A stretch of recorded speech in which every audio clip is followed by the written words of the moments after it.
ములుగు జిల్లా కేంద్రంలో దళితులు కదం తొక్కారు. తక్షణమే రెండవ విడత దళిత బంధు నిధులు విడుదల చేయాలని డిమాండ్ చేస్తూ భారీ ర్యాలీ నిర్వహించారు. త్వరలో అన్ని రాజకీయ పార్టీలతో కలిసి ఐక్య కార్యాచరణ చేపడతామని ప్రకటించారు.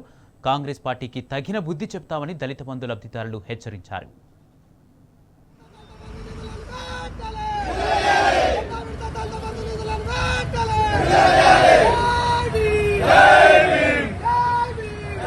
అందరినీ కలుపుకొని దళిత బంధు లబ్ధిదారుల ఆత్మగౌరవ సభను ఈ రోజు లబ్ధిదారులతో ఏర్పాటు చేసుకోవడం జరిగింది. ఈ వేదిక మీద నుండి ప్రభుత్వాన్ని మేమందరం కోరుతున్నాం. గత సంవత్సర కాలంగా ఏ రాజకీయ పార్టీ, ఏ సంఘం, ఏ కుల సంఘం, ఏ ప్రజా సంఘం ఇవ్వని అవకాశం ఇచ్చిన ఏకైక సంఘం తెలంగాణ రాష్ట్ర దళిత బంధు సాధన ఐక్య పోరాట సమితి.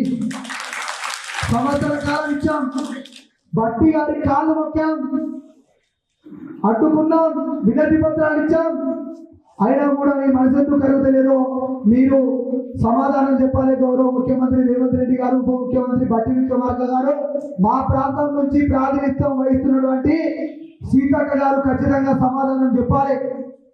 ఎందుకంటే రెండో విడత దళిత బంధు పథకాన్ని మీరు రద్దు చేస్తలేము, దళిత బంధు పథకాన్ని పక్కలో పట్టిస్తలేము. దళిత బంధు పథకం కోసం బడ్జెట్ లో బట్టి విక్రమార్క గారు 2000 కోట్లు కేటాయించిందని చెప్పారు కదా. ఆ 2000 కోట్లు కేటాయించేసే ఘనత దక్కిందే ఈ తెలంగాణ రాష్ట్ర దళిత బంధు ఐక్య పోరాట సమితికి. ఆ నిధులు కేవలం చింతకాని మండలానికి ఇచ్చుకోవడానికేనా?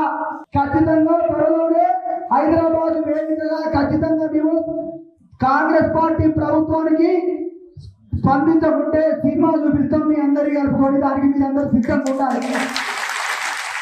ఇప్పటికైనా త్వరలోనే ఎలక్షన్ కోడ్కు ముందు గౌరవ వివిధ జిల్లా కలెక్టర్ల అకౌంట్ లో ఉన్నటువంటి 3 లక్షల రూపాయలు రాష్ట్ర వ్యాప్తంగా ఉన్నటువంటి తెలంగాణ లబ్ధిదారులకు అందరికి అందించాలి. అంబేద్కర్ అభయాస్త్రం పథకం కూడా ప్రారంభించాలి. లేకపోతే మిగతా రాజకీయ పార్టీలను అందరినీ కలుపుకుంటాం.